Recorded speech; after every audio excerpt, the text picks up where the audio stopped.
Well, for the sake of time, it's 3:04. I am going to start the meeting and people can join us. First of all, welcome everybody. I'm very appreciative of all of you for squeezing this in. In a minute, we're going to talk about that. But can we briefly, for those who are listening in, and I see that I think there's like 14 people listening in, do we just go around and introduce ourselves so people know who we are and how we're connected to the council? My name is Pat Kimball, and I am the current chair of the Maine Recovery Council. And I'm going to turn it over to Joe. Hello, everyone. Good to see everyone. I'm Joe Everett, the CEO here at the Opportunity Alliance in South Portland, member of the council and the chair of the Program and Grants Committee. And I may have to pop on and get back on if I have to switch to a different room. So I'll let you all know. Thank you. And I'll pass it to Brendan. Oh, sorry, Pat. Are you going to pass him? Nope, do it that way. Brendan, go. Hi, I'm Brendan O'Neill with the Attorney General's office. Betsy. Oh. Hi, Betsy Fitzgerald. I'm a member of the council, and I will turn it to Bruce. Thank you, Betsy. Bruce Naughton, Maine Reentry Network, and member of the council, and I'll pass it to Paul Vinsel. Paul Vinsel, addiction medicine doctor with Spurwink and member of the council. And I'm going to Mary. Hello, I am Mary Coyne. I'm the coordinator for the Recovery Council, and I'll pass it to Chastity. Hi everyone, Chastity Toole, a person with lived experience representing the harm reduction community down east. And Gordon, I guess. My audio on. Gordon Smith, I'm the state's director of opioid response in Governor Mills' office. I just got on, so I don't know who hasn't introduced themselves. I apologize. That's okay. Ella. I think Ella may be away from her computer just for a minute. All right. So we will go with one of our guests. We'll go with, is it Zeb? How about Haley? Oh, Haley. I didn't see Haley in this. I was happy to yield my time to Zeb, but I'm Haley with the Attorney General's office. Well, thank you, Haley. That's a hard one to follow, but my name's Zeb Latorno. I work at Barry Dunn. I am a grant management specialist, and I will turn it over to my colleague, Tim. I'm Tim Cutler. I'm a manager with Barry Dunn as well. I've focused on grant administration and planning. And I don't know who I'm turning it over to. I think we have completed who is here. So thank you all. So I just want to, before we get into the gist of this meeting, I just want to say a few things. And one is thank you, Joe, and the members of the grants committee for letting us take your time slot to be able to put this very important meeting in. As you know, last Thursday, we were supposed to meet in person in Augusta and had some technical difficulties and therefore had to postpone the meeting. And because of some reasons, and I want to have Mary sort of go through that, for some reasons, we decided that we needed to meet as soon as possible to get this training in. So I'm going to turn that explanation over to Mary. Thank you, Pat. And Brendan, feel free to jump in if I miss anything, but one of the primary concerns with missing last week was that with our LOI evaluation timeline, it's imperative that we start that sooner rather than later. In thinking through sort of the full grant application timeline as well, your terms all end in November, and in order for us to move through the grant process and have you all at least score those and choose our awardees, we have to move forward with the grant in August. And if we're not able to do that, our timeline, unfortunately, doesn't work. So thank you to everyone, as Pat mentioned, for being here and making the time, and Joe for allowing us to use the Program and Grant Committee window to do this. The other thing is, later on, I'll go through sort of a tutorial of how to do the evaluation process. And I wanted to be sure that we had enough time to answer questions, that if things come up this week, as you all are starting the evaluation, I wanted to be sure that I was responsive and I wanted to give myself a little bit more time to do so. And the other big reason is I wanted to make sure you all had a weekend to begin this. And that's a really critical time. I know that, you know, this is above and beyond what you all do for your 9 to 5. And so the more free time that we can allow, the better. And let me just jump on Mary's comments to give a little further explanation for the public listening. As you may know, we had a full council meeting scheduled for last Thursday.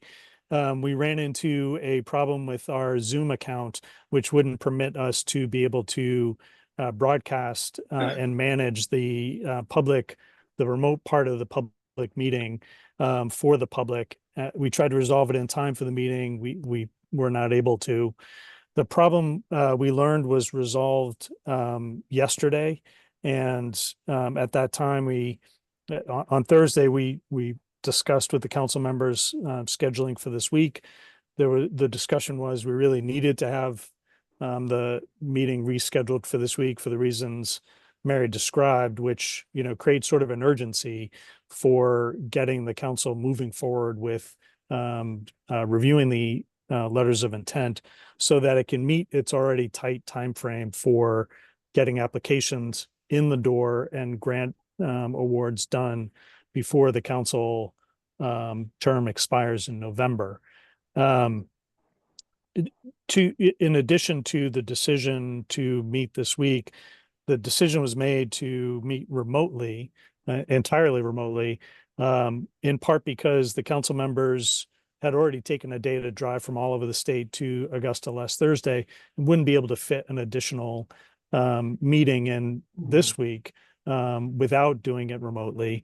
You know, and again, the tight time frame suggested we ought to do it on Tuesday and not on Thursday of this week.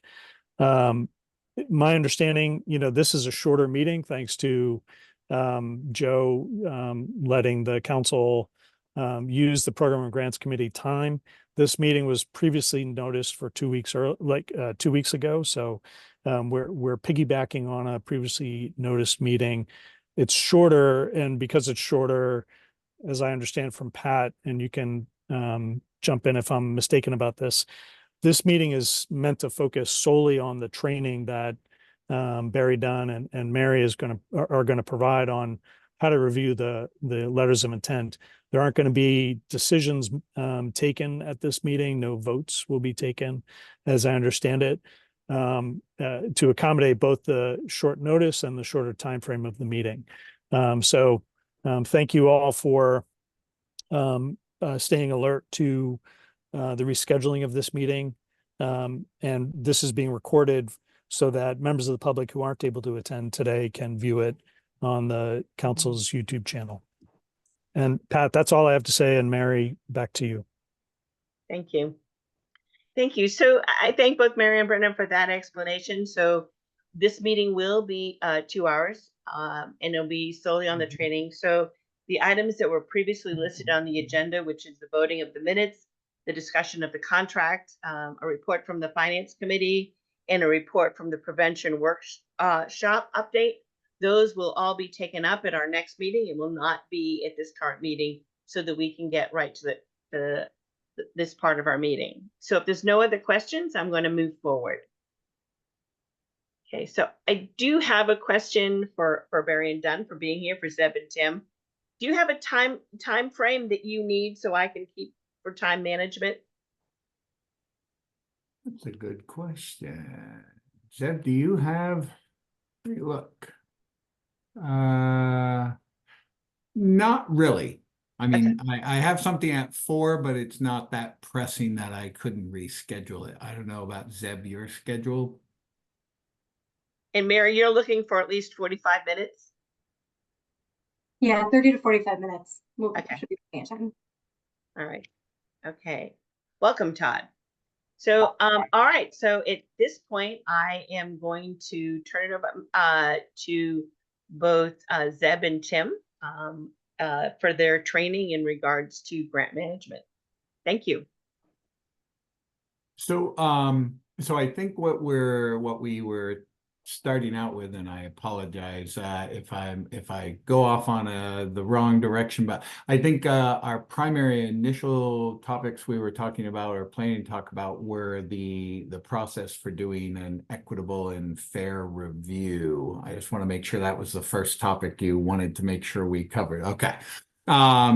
So basically when it from a standpoint of the review process, the standard items that you would want to have what's considered fair and efficient from a best practice.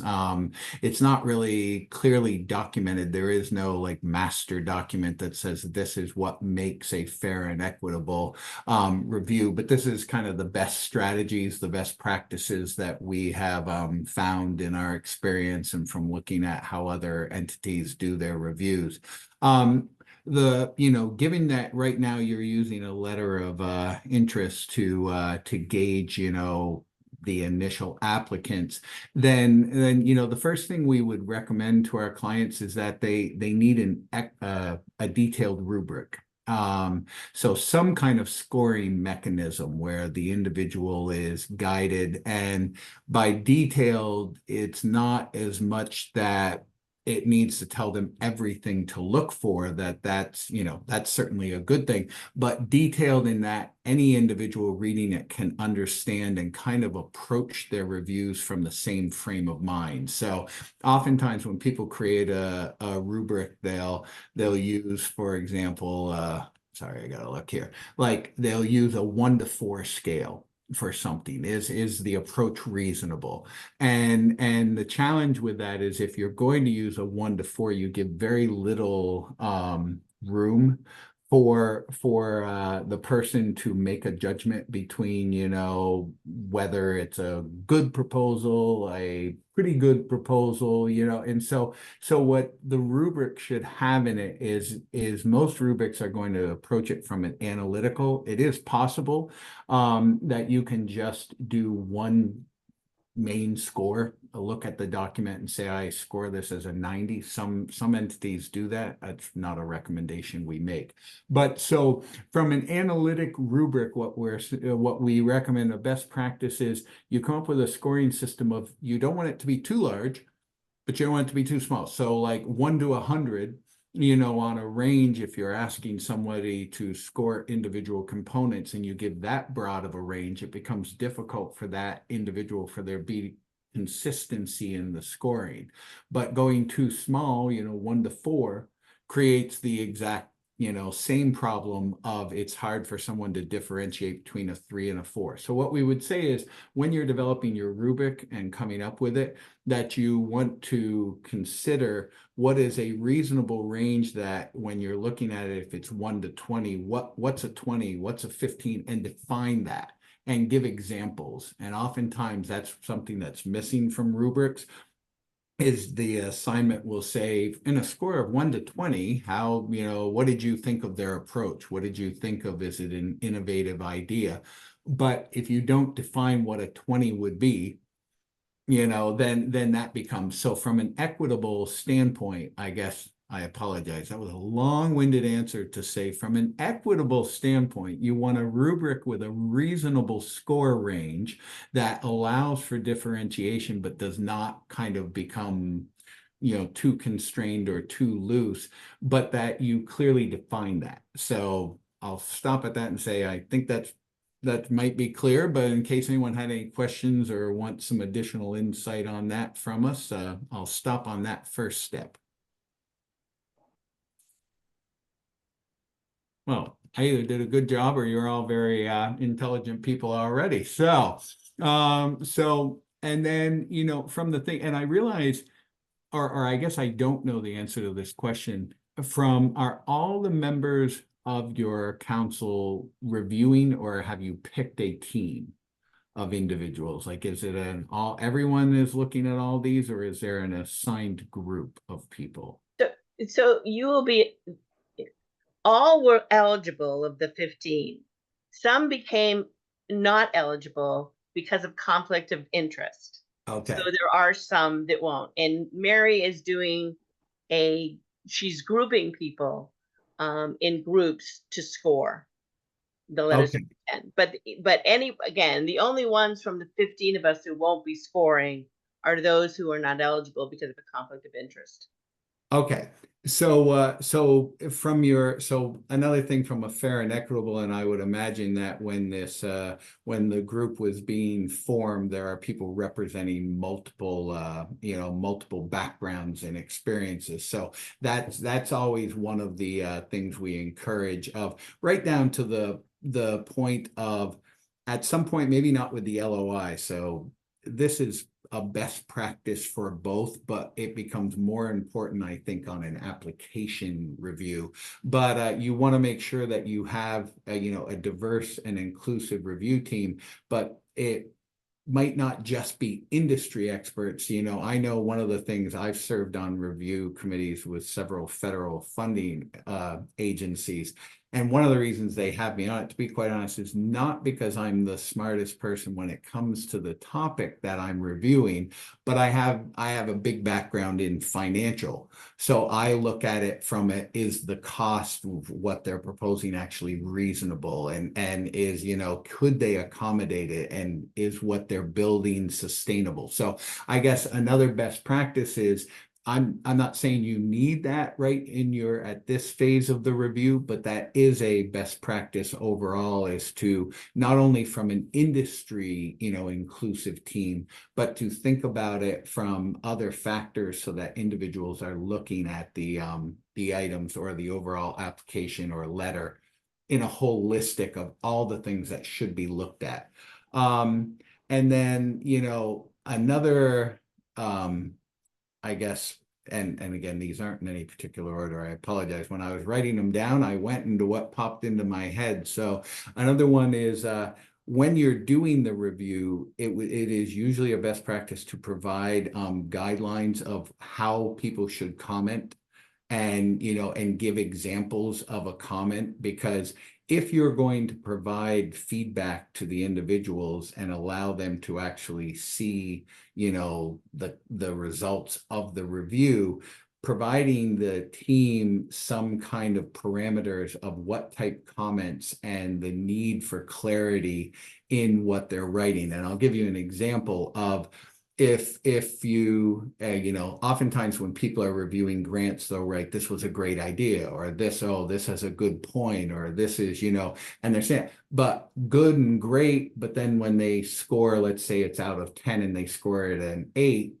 it becomes, you run into the issue as people are reviewing the scores in terms of the public and the people you're responding to, that just having a word like great and good does not explain why did you think that, the score. So we always encourage there to be some opportunity, and I'm not saying you need to write long narratives, but, if you're giving a 4 out of 10, to be concise and clear of what was it that you were concerned about. You were concerned when you were reading the approach that it was not possible in your experience, potentially, that the work they're saying they could do in the time frame they're doing it, that it was feasible. So it's like, that from a fair and equitable, again, from an overall response, you want to make sure that as you're scoring, that you do provide the opportunity and some kind of explanation or guidance to the reviewers of what they should be writing, or and again, it doesn't have to be that you give them sample written narratives. It's, if you're scoring this, if I score it high, what was it about it that stood out, or what was it that was the impressive? Because again, it's not only that will help you justify your score when you get into the process of combining everyone's scores and comparing, but it also, from an applicant standpoint, gives them the tips and the pointers of what they could do better next time. So again, I'll stop at that point and see if there's anything anything that someone would like, to ask on. Well, you are a good audience. I appreciate it. Another item is coming up with in advance what the decision process is going to be. And what that means is, how are you going to come to your consensus? because there's a good likelihood that as your whatever the scoring range you use, that you may end up with, you know, letters that are scored very closely, but some have merits, you know, that others are really passionate about. And so is it just purely a score decision? Like, are you going to go when if 5 reviewers review it, you're going to add up all 5 scores, and the ones that score the highest, that's the decision?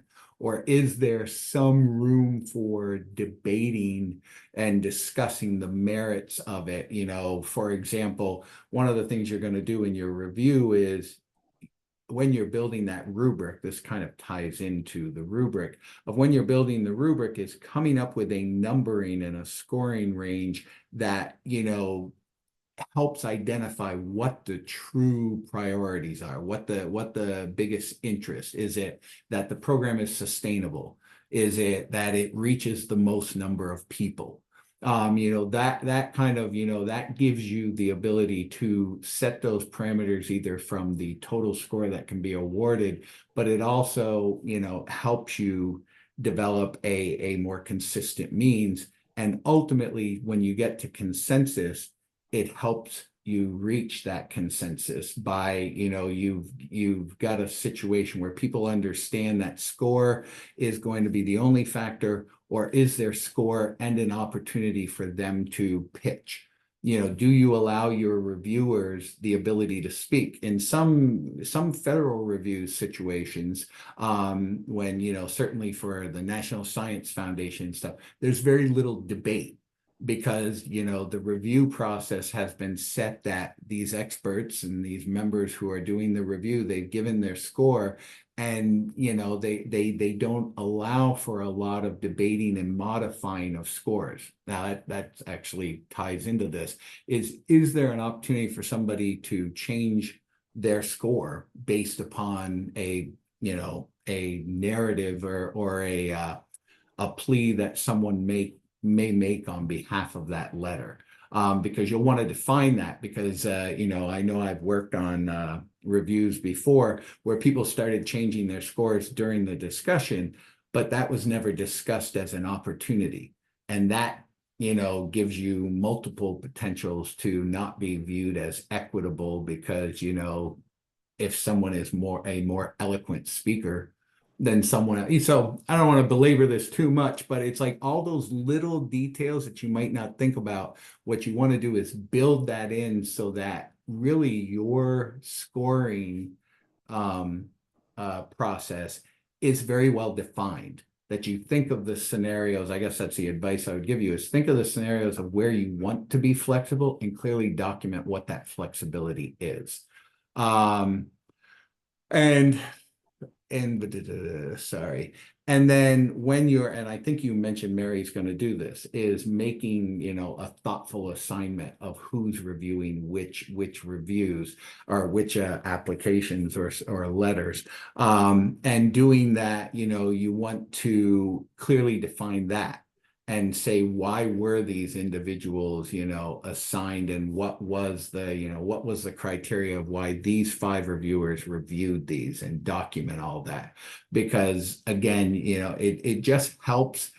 I don't know that this program, I believe I've heard, but I could be wrong, that there are a lot of applicants, and there's a high likelihood that not everyone's going to be funded. And so from a not only just a best practice fit, but depending upon how you want to be able to report this and document it, I guess a best practice we would say is think about how you are going to justify your answers, because and make sure everyone's on the same page.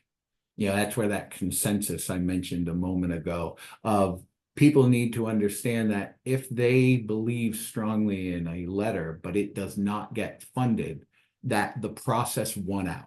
It was not a matter of they didn't get listened to. It's just the process you agreed to.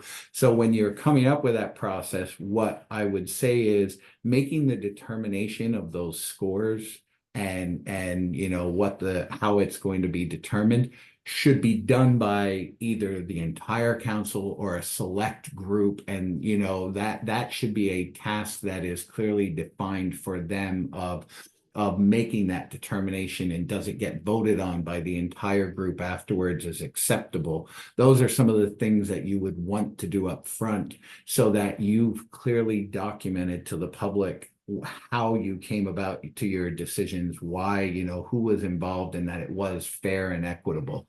And then making accommodations in your review for, this is one, and this is truly, you're probably going to say much of what I'm saying is subjective, but this is truly kind of subjective, is how do you factor in capacity and experience into your review process? So it is quite possible that organizations that have been around several years or a while, or are maybe larger organizations, have resources which will afford them the ability to write a more, for lack of a better word, eloquent application. So is there, from a bias standpoint, one of the things that it's good to understand and kind of at least contemplate and discuss is how, what factor should that have in the review process? Is spelling something that you should be concerned about? And again, that's why I say that's truly a subjective thing, but a bias will creep in of, I know from my time, I'll just speak personally, from reading applications, it is very easy when someone is a good writer and they tell you a very good story, you relate to it and you say, oh, and then you read another one and the person, maybe wasn't quite as eloquent, or they didn't have the same vocabulary strength, we'll say. And the challenge becomes of, you really need to, as a team, or, try to, impart the expectation that you're not judging it on the quality of the writing. You're only looking at it from what is the project that they're trying to do, the feasibility, and again, the things that you can measure, so that everyone can have a similar bar to try to achieve. At that, I'm going to stop for a second and see if Zeb has any thoughts, because I don't want to monopolize. As Mary will say, I usually tend to monopolize any of our conversations. I don't mean to, I just get going. I'm a bit of a grant geek. So I'm going to give Zeb a chance to speak if he has anything he'd like to share. Well, thank you, Tim. I think you covered everything quite well, but I do just want to stress or highlight the importance of one of the items you mentioned, and that is creating that standardized approach to reviewing the applications prior to conducting any of those application reviews. As Tim said, and in my experience, I've had several clients do this where they didn't standardize the approach, and so at first in their review of the applications, some of my clients had created a firewall in that once the application is done and submitted, there are no changes that can be made. However, after bringing potential grantees in to answer questions related to the applications, in my experience, that's where things started to go downhill, because some of the clients wanted to change, for example, their scoring formulas, or update certain aspects about, or they asked for the applicants to update aspects about the application because they felt that something hadn't been communicated enough.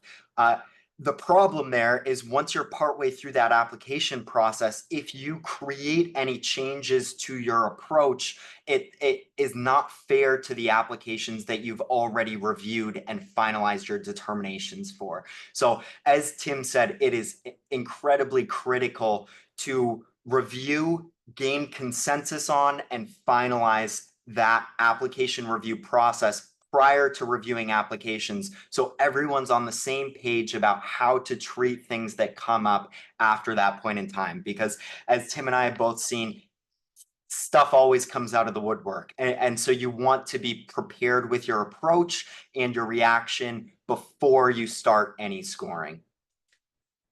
And one thing I forgot to mention, is a method, I started by saying these were best practices. So everything that we've talked about is kind of best practices.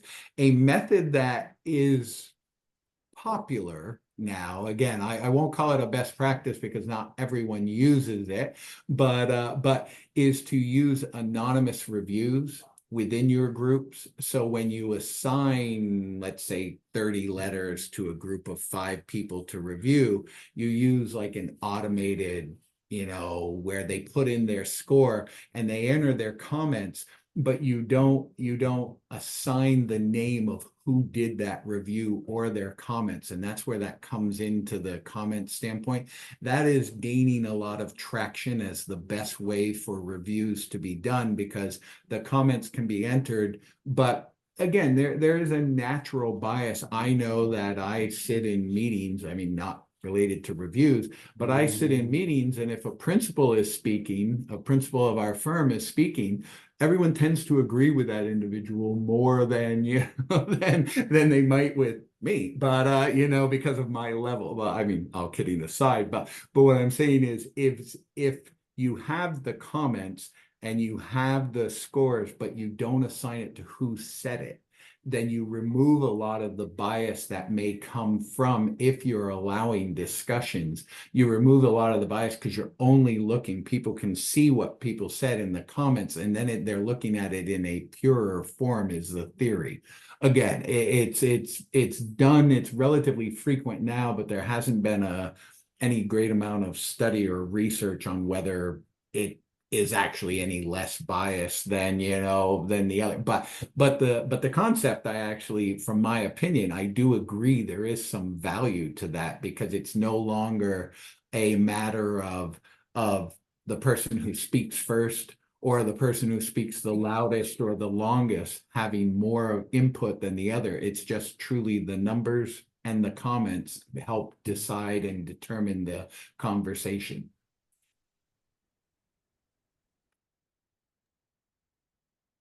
So Mary and I actually, Mrs. Pat Kimball, had a conversation in regards to this. And because this is our first round, there's probably lots of things as we review these that will say, oh, should have. So we've sort of, challenging everyone on the council to stick with this process. Then when this process has been decided and scored and letters have gone out, we will have a meeting, all of us, to discuss what could we do in the next round when we do it again to improve ourselves. So when you think of things that you score it, bring that to at the end of the process when it's complete, that we can bring it to the next round so we can improve that process. But we're really committed to, again, for this first round, to sort of forge where we are, and keeping that process clean.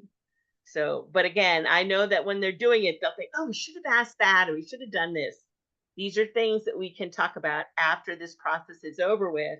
And then again, in the next round, when we do another grant in a year or so, 2 years, we'll be able to improve our own process. Questions for Tim or Zeb?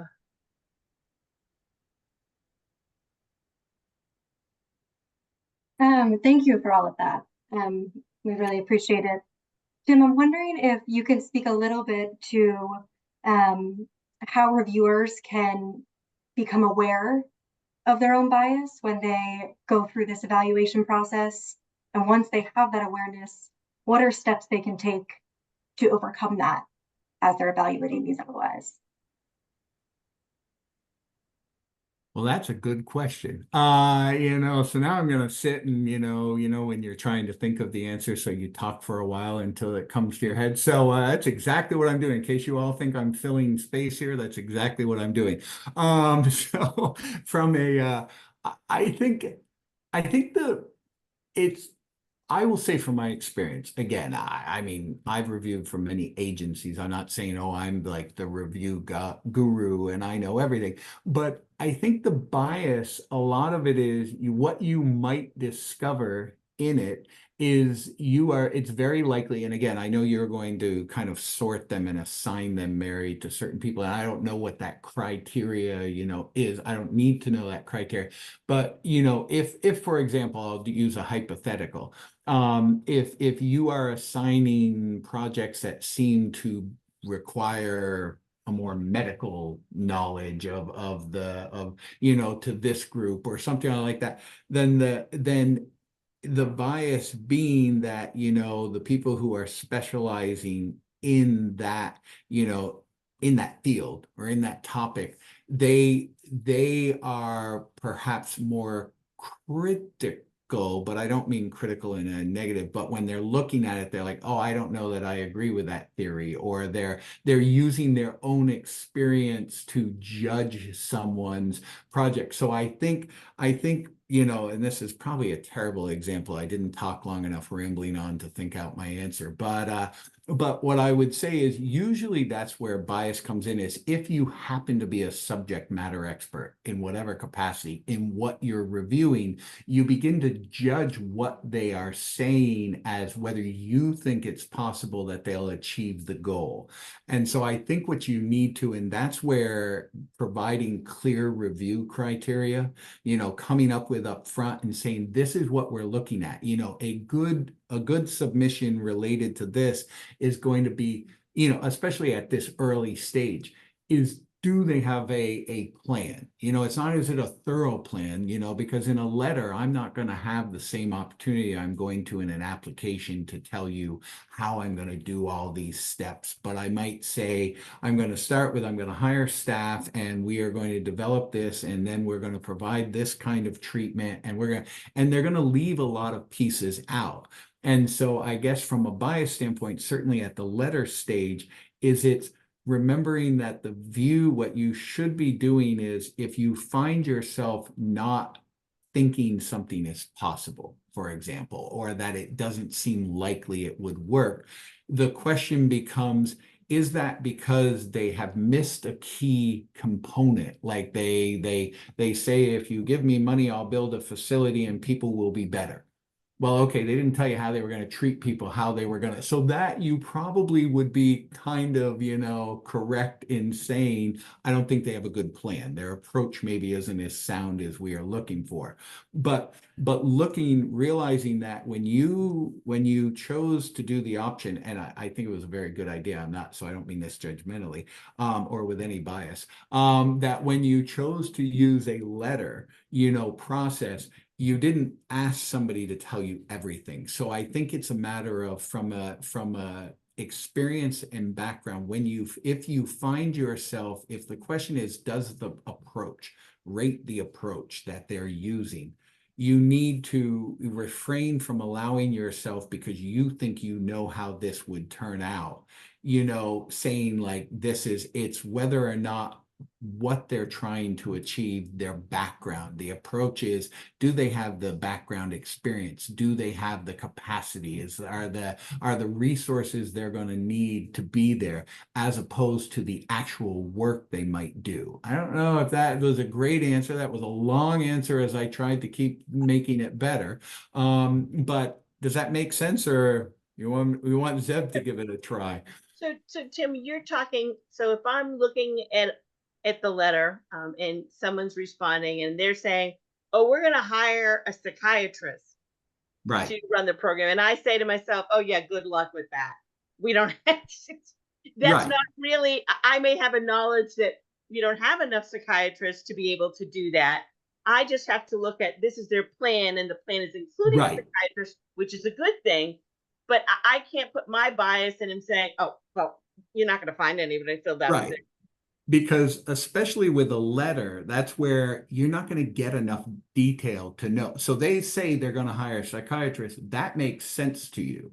That's a difficult thing, but in your application instructions, not that you're going to write a specific requirement that everybody has to do because of that one. But then from looking at those, the ones you select, you then build in, like, if you're hiring someone, to use your example, let's say a bunch of people that one way or another are going to hire medical professionals, or they're going gonna hire someone that that's a hard industry to find, people in Maine. So then what I would recommend in the next step is in your application, you say you select the people because you say, okay, this is a reasonable thought. If they could hire somebody, what they want to do is a reasonable thing. And we believe it would bring value to what we're trying to accomplish.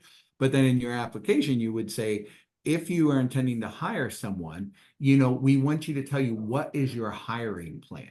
And what is, and so then at that point, you take any of those concerns. So I guess avoiding your bias making you decide an idea is not good because they most likely have not explained, or some of their tasks may be difficult, but you do like the concept. I mean, think of the letter, basically, I guess that's a good way to say it.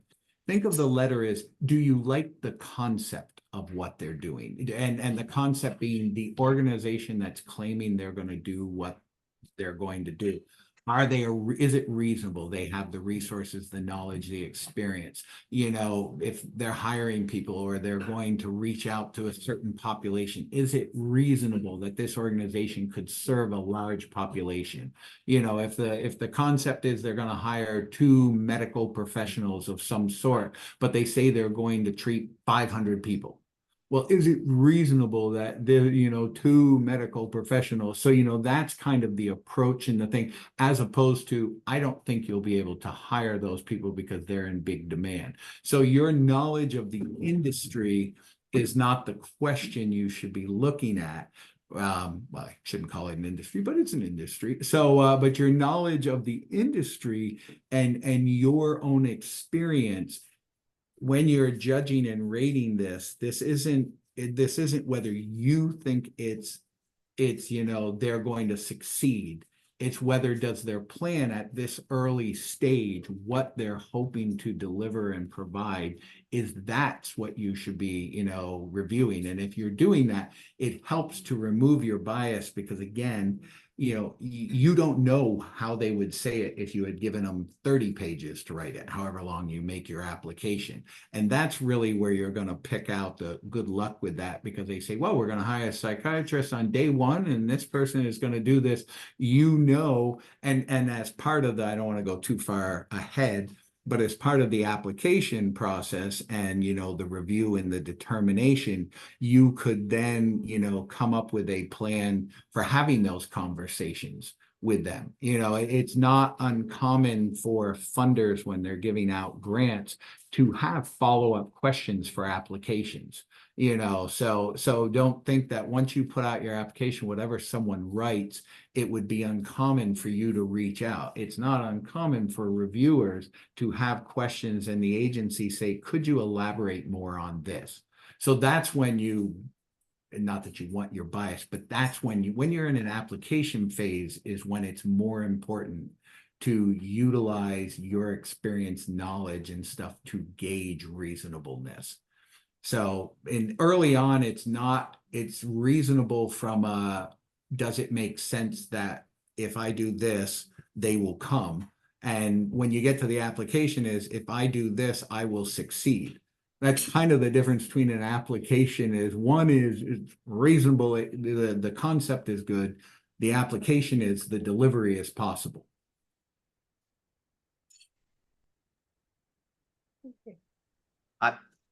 If y'all don't mind, I'd love to hop in and provide a few other examples of activities we've seen our clients implement that help reduce and eliminate bias. Seen a couple nods. So the first item Tim had mentioned already was the anonymized applications. Sometimes we're even seeing a double blind review where both the evaluator and the applicant are anonymous to each other. Calibration meetings can be very helpful. It sounds like this is something that's actively being done already. Holding those calibration meetings to discuss and align on scoring interpretations and standards before the review process. Panel diversity is really important. I understand that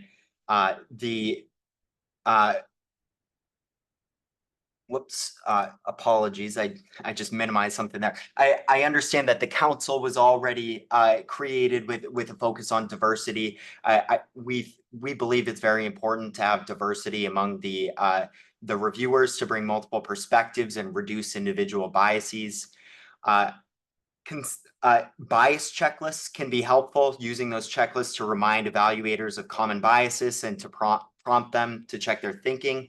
Reflective journaling is something that we've seen. So encouraging evaluators to keep a journal of their thoughts and their decisions to reflect any patterns of bias. It also allows those reviewers to reflect on thinking if they get to a later part in an application and they're going back to what they looked at earlier, or they end a day partway through an application. It's really helpful to understand where you were at that prior period of time. Peer review, so implementing a system where evaluations are reviewed by peers or a supervisory committee to ensure consistency and fairness. Documentation, so just requiring evaluators to document their reasoning for each score, which makes the process more transparent and accountable. And then feedback, which is something that Pat already highlighted earlier, but collecting feedback from evaluators and applicants after the process to identify potential biases and areas for improvement. Because this is the first round of application reviews, there are going to be things that come out of the woodwork. It's important to discuss those things and to highlight them so that in subsequent application rounds, you can add aspects into the process to help either remediate or otherwise remedy any concerns people have about biases. And lastly, process reviews are a great aspect there. So reviewing and updating your evaluation processes after the fact, after you solicit that feedback, to incorporate those best practices and new insights into bias mitigation. Right. And I'll just kind of touch upon something Zeb said, and I had said it. Really, I think with bias, now that, thank you, Zeb, for giving me a moment or two to think. I think one of the areas where bias comes in, or a form of bias, is peer influence. In the process of reviewing and I touched upon this slightly, but finding ways, so if you're not going to be, anonymous in the reviews, making sure that there's no communication amongst the reviewers during the process, so that everybody has 30 applications to review. There's no submissions, all the submissions come in at the same time, so that everybody is working under the same information at the same time. And that, I do recommend, when you get the scoring, like the collection of the data, that, for example, whether or not you do highest scoring or not, that, I don't know that this is a formal best practice. So we'll call this a Tim best practice thought here, is gather the data and do the scoring. But, Mary, you do it, or someone, not involved in the process, do that. And when you initially start your review process, you can just present that data before any conversations come on. Whether or not you decide that score is the final factor, giving the raw data of our reviews indicated this, and this. Now let's go through these and decide, but so that everybody has an opportunity to see just scores and can go back if they want to and look at their own and be like, geez, I scored that a 70, but it ended up scoring the highest one. What did I miss? Because that's a good way to find your own bias. And, and so it's one of those things, just a recommendation to do that. And as Tim said, encouraging that group discussion and consensus building after the review as opposed to prior to the review is very important, just because at least in our experience, we've found that sometimes there are louder voices in the room than others, and people's perspective or opinions can get lost in the fray. So having that evaluation process where first someone is conducting their individual review and then providing an opportunity for the discussion and consensus building later on is important, so that no biases are brought out at the beginning before someone's able to review an application. Courtney? Hey, Zeb and Tim, nice to see you. Excuse me. I apologize if you already talked about this. I just got on. So, is it ethical? Do I have an ethical obligation to, if I know an organization, so I know something about an organization that I'm scoring, do I have an ethical obligation to like set that aside and only review what is in front of me, or do I bring my expertise into the grant scoring process based on my lived experience? I don't know. So I would say from an ethical standpoint, you know, it would depend upon what you know. You know, I mean, again, you know, and so it's like if you know that there's, you know, financial impropriety, well, you know, again, that might be something, but really, I would say the best course of action is, you know, that would be a clear bias you would want to try to avoid. Is you know, again, right at this point, you are not determining who's getting the funding. You are determining a concept. And so you know, depending upon what you know, again, you know, if you're aware, personally aware, I would always tell people, you know, there's a difference between someone has told you something about some organization versus you actually know that's the case. But really from this standpoint, you know, you should avoid letting your knowledge impact, you know, a decision or scoring. What I would say, I'll give you this an example. Let's say you have an understanding that the organization is struggling to find strong financial management, that they struggle to, you know, manage their funds well and stuff. So you want to look at in their letter, you know, what they're saying, and maybe they don't talk anything about financials in the document. Maybe that's not a criteria that's even being scored, you know, and stuff. So you offering input on that, you know, and making a determination, if that was not a factor that you were assigned as part of the review at this stage to review, then if your knowledge is not related, then yes, I would say you should put that aside. You know, you can keep that in mind. And so unless it's a criminal thing or something, you know, again, that's a judgment, but you coming along and offering input or determining that you're going to score someone lower because you have some knowledge, but if it's not a factor that you were told to gauge as part of your review, then you really should put that aside and not incorporate it into your review. Now, once they have all been selected and everything is done, if you believe that this information should be shared with the board or with the council, you can find a way to do that in the process, but not as part of the initial review. So again, if it's outside the scope of what you're reviewing, our recommendation would be you should not factor it into this process, because otherwise you are now judging them a different way because someone else may know something about another organization that, yeah, they're really kind of struggling to manage their money, but you built in a factor that you weren't supposed to into your review. So what I say is That's exactly why I was asking. I yeah. appreciate that. And So it's I really, thought that might be the answer, but wanted to say it out loud.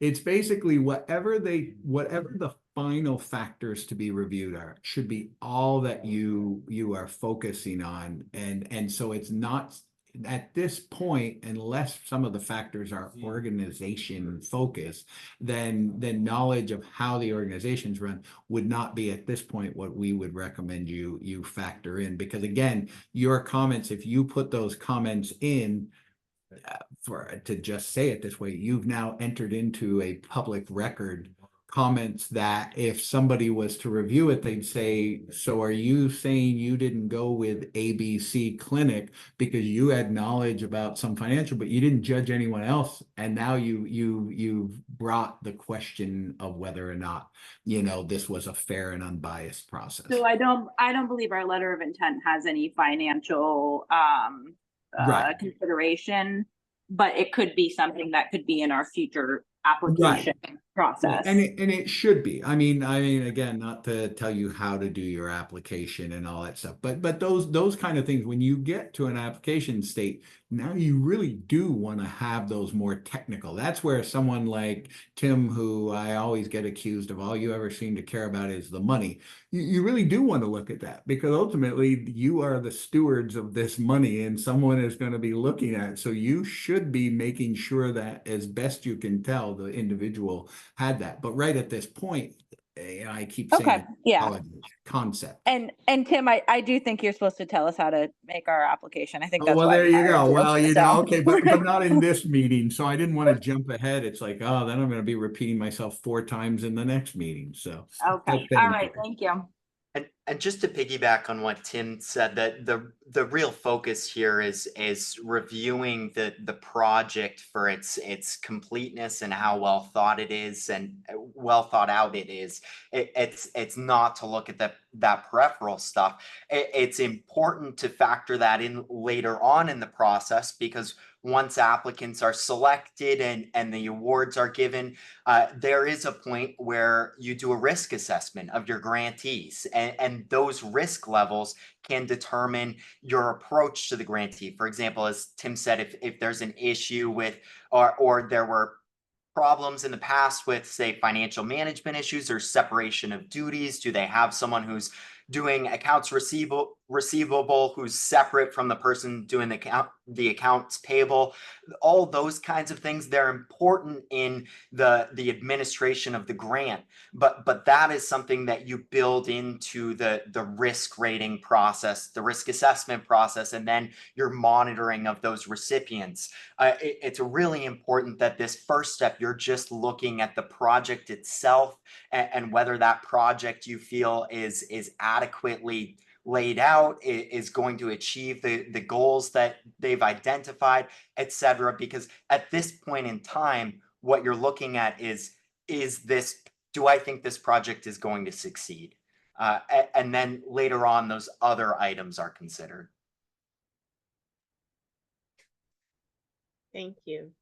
So I'm watching time because I'm trying to be time management here. Other questions that they have of Zeb or Tim before we move on to Mary and the action and her segment of this? No, I'll tell you, it's very informative, but there's already questions in my head. I certainly liked it. And learned a lot. I'm very appreciative. You're welcome to join and stay with us through Mary or a presentation, or we do know that you're busy people, so that's up to you what you decide. But very appreciative of this training, and I'm sure we will have more questions for you at some point. And we appreciate, I commend you for taking the time to do this. I've worked with many, now I'll let my bias, I've worked with many organizations that have granted out funds and have not, taken the time to figure this out. And to your point is, as a new grantor, yes, you are absolutely correct that you're going to learn and you're going to expand your skills and you're going to get better. But doing what you can up front to kind of get it as close to right as you can, and right is a subjective thing too. I think you should commend yourself. I'm not even saying that because, I'm trying to be, oh, look at that guy. It's like, you really should, because I think you're going to find your process will be much smoother, after this going forward, the more questions you ask up front. I agree. And in case you don't know, we had over 200 letters of intent. That's a lot. Wow. And it's like, and I apologize if I say it's wrong, it's about 12 million in funding. Is that right? How Mary much has that number. Wow. I think it's, yeah, that's a lot of funding to split out. So, but that's where I guess I'll just say, from an application standpoint, that's where you really are going to get into the meat and potatoes and want that kind of information, and reviewing a letter is hopefully not so laborious that people are like, when the opportunity to review the application, everybody's like, yeah, no, I'm busy that week. But it is more difficult. But that's really where you're going to focus more on the logistics of what they're saying, and that'll be where you can, make the biggest difference. So. Well, thank you, Tim and Zeb, Thank very you. much. And Mary, if any questions come up as this is going on and you want to share them with us, I do want to get to my other meeting only because I've already canceled on them twice. So, but you are all much more interesting. So I'm not leaving from a lack of interest in what you're talking about, just out of fairness to them. So thank you all for your time, and let us know if there's anything we can do for you. Thank you very much. Thank Thanks. you. Thank you so much. Thanks. Thank Bye. you. All right. Thanks. Mary, I am going to turn the last hour over to you. All right. Thank you. Let me get this pulled up. So what I'm going to do is I have a PowerPoint, and we're going to start by walking through some of what my process has been so far with reviewing the LOIs. I'll give you all an overview of that. Also talk about reviewer assignments, as well as some considerations for you all to keep in mind as you begin the evaluation process. I'll then run you through a test template, and we can walk through that together. Try to make it as streamlined as possible, and also so that you have less documents to reference. So hopefully you can just do it on one screen. And then we'll go over some of the LOI results, and we'll talk about next steps. All right, so with that said, Haley, can I get permission to share, please?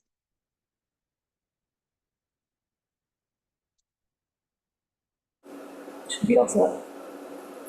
Thank you.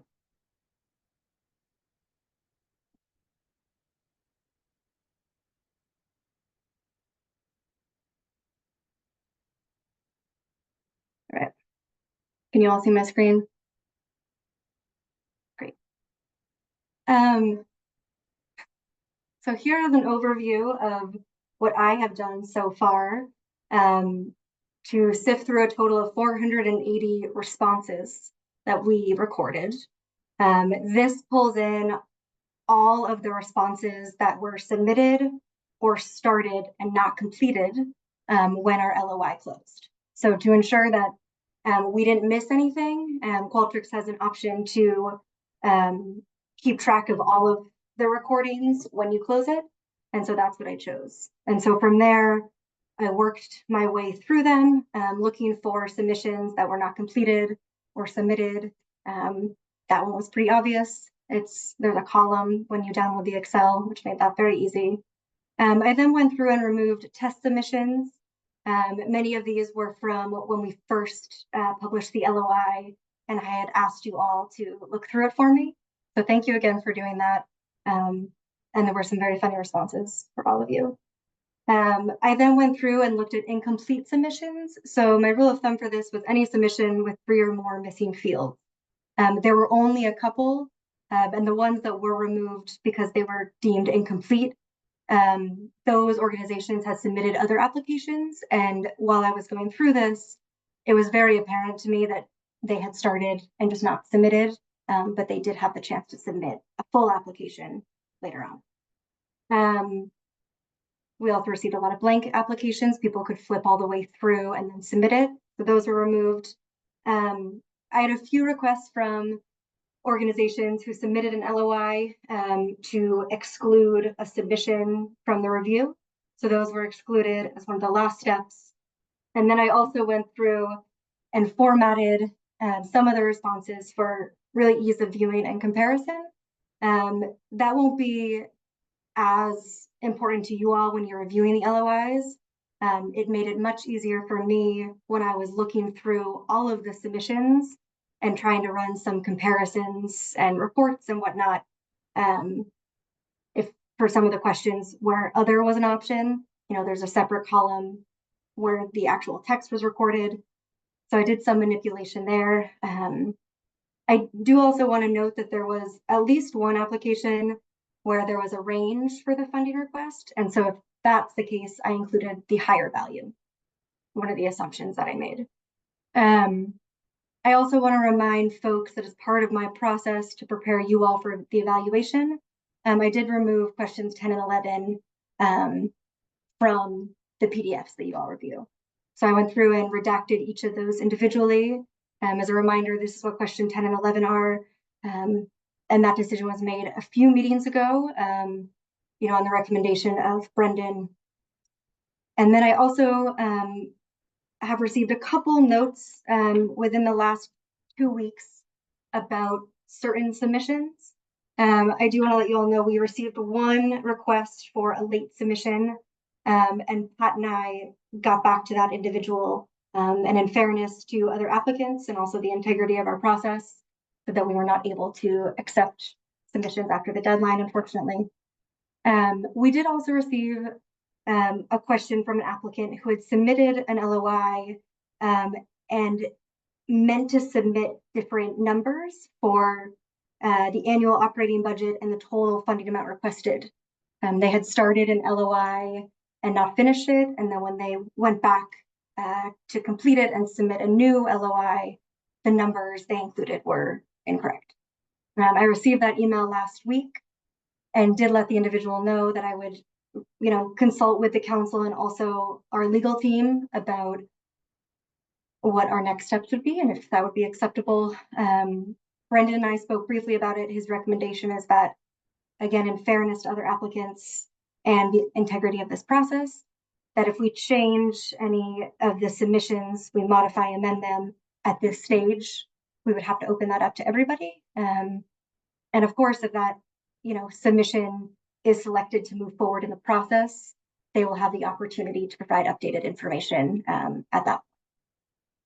So I want to mention that all to you again to make sure this process is as fair and equitable as possible. I don't know if we need a formal decision, but I do want to at least ensure we have a discussion around how the council wants to approach that. Yes, Brendan? I see a comment from Courtney. Courtney, do you want to say what your comment is? Yeah, just briefly, my understanding at the last meeting of where we landed on this question 10 and 11 was that we were allowed to include these question 10 around lived or living experience, but we weren't allowed to include any of the other identities that we wanted to include, and that we also assigned a point value to question 10. For my sake, I'll just say I don't remember clearly enough to say. I mean, it sounds familiar, but I wonder if other council members have a recollection. I don't, Mary, do you? Your mute's on. I don't. I had thought that we were going to redact both of them because it was likely to be noted in the narrative if there was lived experience and on the organization side of things. But now that I'm thinking about it, we may have chosen to keep question 10 because I do have a specific note around 11. So thank you for calling that out, Courtney. Gordon? Yeah, you're welcome. It was at the full council meeting, the last full council meeting, probably about halfway through. There was a big conversation about it. So it is on recording. Okay. I will go through and rewatch that and then make sure that the redaction matches what was voted on. Okay. And then also my understanding was it was a 1-0 point process too.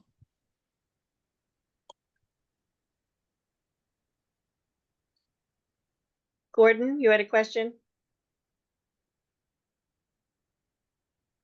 Yes, I do. This point is sufficiently important enough. I don't mean the one point, I mean the whole discussion, that it's perhaps not easily answered by looking at the tape, but it certainly is better than us guessing today what the final decision was. So, and I think you just gave us the answer, Mary, that we don't want to hold up this process, certainly. But I, at least as one member of the council, would like you to, and perhaps Brendan, if necessary, to review that discussion and make the determination as to where we ended up on those two questions, and just give it, feed it back to us in a appropriate email that this is your opinion as to where we landed. Because I remember the discussion, but I sure don't remember where we landed, and it's really quite an important point.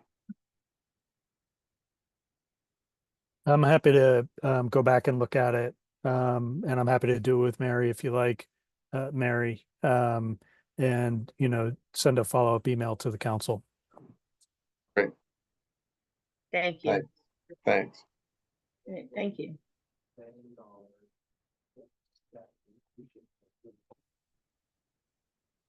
And please note, I did not speak for an hour and 14 minutes. I also, before we move on, do want to just circle back to, again, the request to amend a submission. Is it the will of the council to allow amendments to submissions submitted on time, but to have those amendments happen after the due date, or to not allow those at this point in the process? I think if we learned nothing else but from the training, was that once we start this process, to stay with it. And again, I think if you allow somebody to amend it, you have to give it to that opportunity to others. So I think at this point, again, where it's a letter of intent, and certainly those can be, if they go to the application, the grant process, we can certainly, they can amend it at that point. But for me, I think that we had a submission date, and we need to stick with that for the fairness of everybody else. And I don't know how anybody else feels. Thank you. Gordon? I want to make sure that I understand what Brendan's advice was, as I understand it, was that if we open it up for this one group that wanted to correct their error, then we would have to make such that process available to all 210 applicants, and that he was really, by virtue of that comment, I think, recommending that we not do that.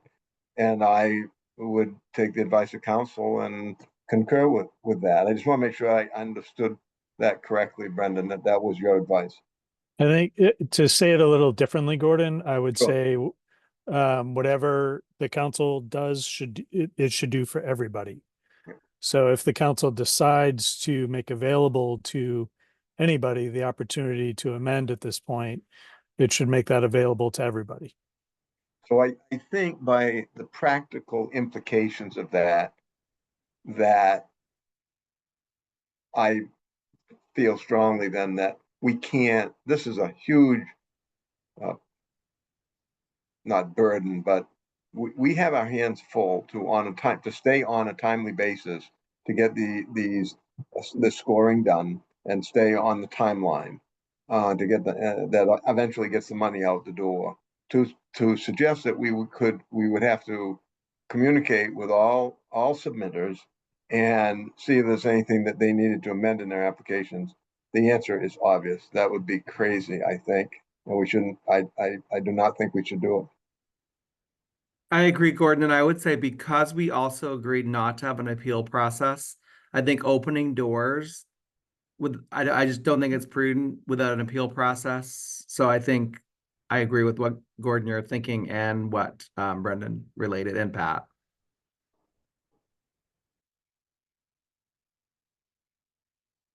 Great, thank you. We will move forward then without any amendments or changes to submissions from here on out, and I will get back to that individual and let them know. All right, so to move on to reviewer assignments, my screen switches over. There we go. Here's a snapshot of everyone's conflicts. As you'll see, Kina and Miles have conflicts in all three pillars, so they are not part of the LOI review process. I do think we still need to determine if they can be part of the scoring in August, but we can discuss that at a later time. Some things just to keep in mind, and we mentioned this at our last meeting, each LOI is likely to take about 15 to 30 minutes. Suggested that you read it at least twice to get a full picture of the organization and the project that they're requesting funding for.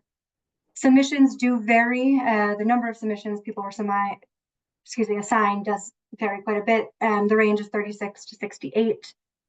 We have 3 people who are scoring everything. They're able to score under all 3 pillars. And so they have the most. But otherwise, it's usually about 36 or 50 that people are assigned. Also, as a reminder, everyone is completing the LOIs on their own and on their own time above and beyond, again, the council's asks and any work, family, life asks. If you do see any conflicts with the time frame, something for us to chat about sooner rather than later, so please let me know. And as Tim and Zeb mentioned, and I'll mention again, a reminder that the evaluation process is not confidential, but at this point, you cannot discuss the submissions or your process with anybody else. And if you do have questions, those will come to me and or Brendan, but please refrain from discussing the LOIs between now and August with any other member of the council. Todd, do you have a question? Yeah, can you hear me okay? Mm-hmm.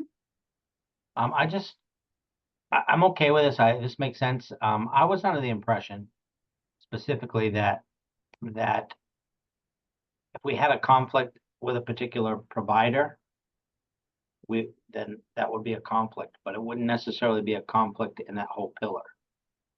Now, I may have missed something elsewhere. I'm okay with it, I guess, as long as things are being equitably, distributed around. I mean, I feel bad for people who have to review extra because I can't review 1 or 2 particular. But anyway, I just more of a question, I think, than not necessarily a concern. I'm a little confused by it. The council had decided that if you have a conflict with one application in a pillar, since the other, letter of intent, since the other letters of intent are directly competing for the funding offered under that pillar, that you have a conflict of interest throughout the entire pillar.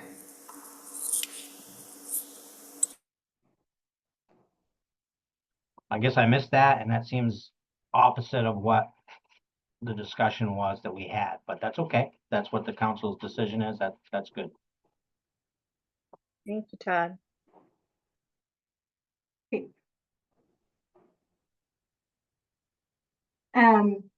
Actually, let me go back for a second. So again, I will work with Brendan to review the question 10, how we're moving forward with that. And then after I do that and make any adjustments to the redactions, I will send out the evaluation templates to everybody who is reviewing. And I plan to do that by Friday, again, to make sure you all have the weekend to get started, if that works for you. A couple things that I want to mention and remind you all of. First being, you will only have access to the letters of intent that you are assigned to review. You will be given a Dropbox link and you can view those PDFs. You cannot edit them. Again, just another step to ensure integrity and make sure these documents are not changed in any way. So a reminder there.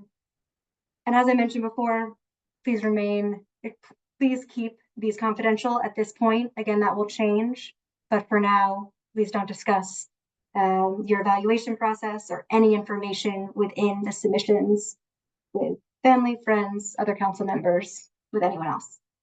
And to that point, the evaluation materials will be made public eventually. So not only does that include the LOIs, but that also includes your evaluations. So please keep in mind that evaluation template will have your name on it as of now. Again, with each of the organizations listed. And so keep your comments professional, try to make them thorough, fair, and as helpful as possible. I also want to remind everybody that we discussed a few months back that during the LOI process, the council has the right to request an application change, scope of work, funding amount, or pillar before they are invited to the full grant application. The applicant also has the right to say no, that doesn't work for them. But if there are small changes to a submission that the council would like to see in order for them to be qualified to submit a full grant, something for us to keep in mind. I also want to mention, you have your evaluation template where you can include feedback and comments, but as you go through this, please feel free to write down any notes about the actual process, things that are a bit challenging, that you would like streamlined for the next time, things you'd like.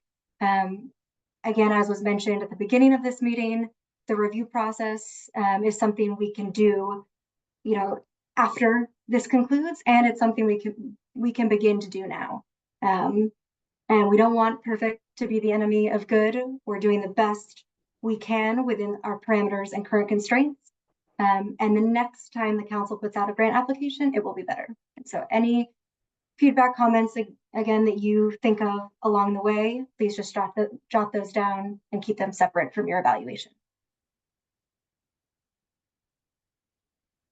I also want to mention, the evaluation templates that you all receive and fill out will be an integral part to the feedback we're able to give to applicants.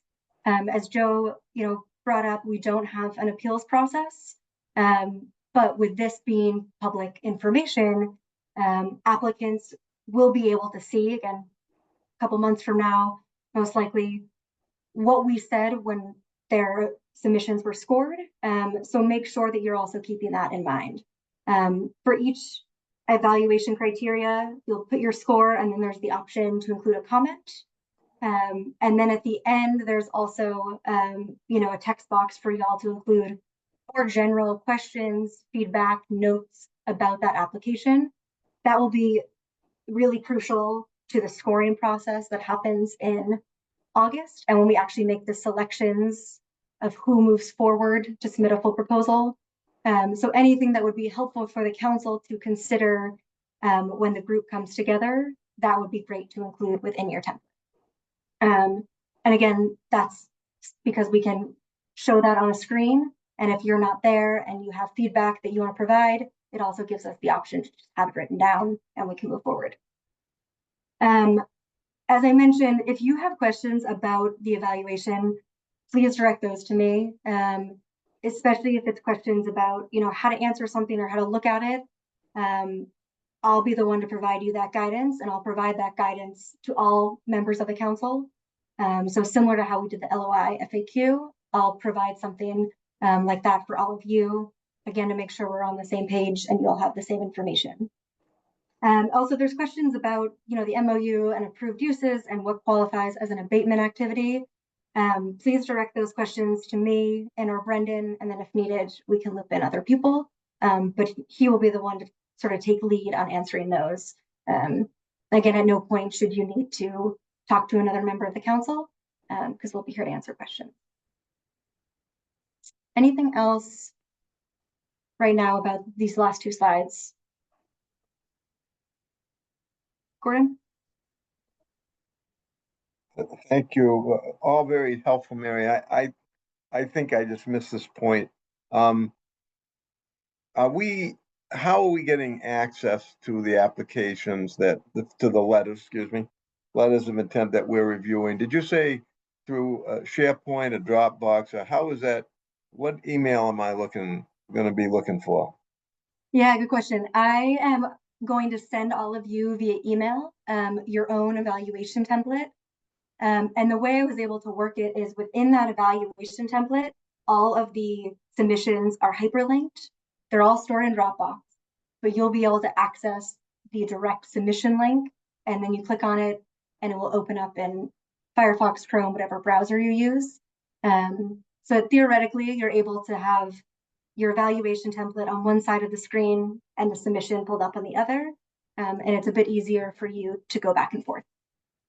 So I don't need a Dropbox account to be able to access this. You do not. Nope. We were able to find a workaround where, because I have an account, I can upload them and you all can view them, especially with a direct link. So you will not, at this point, need a Dropbox account. And if that changes, I'll be sure to let you.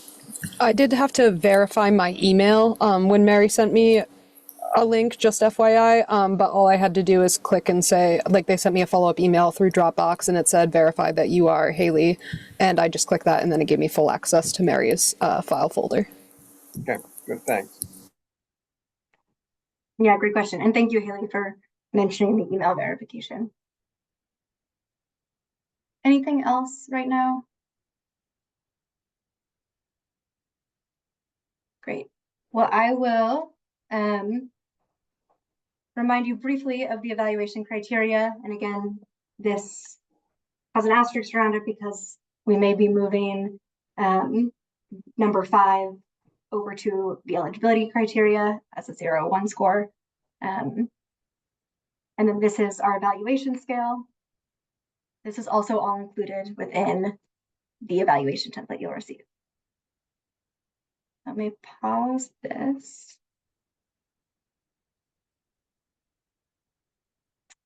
Oh.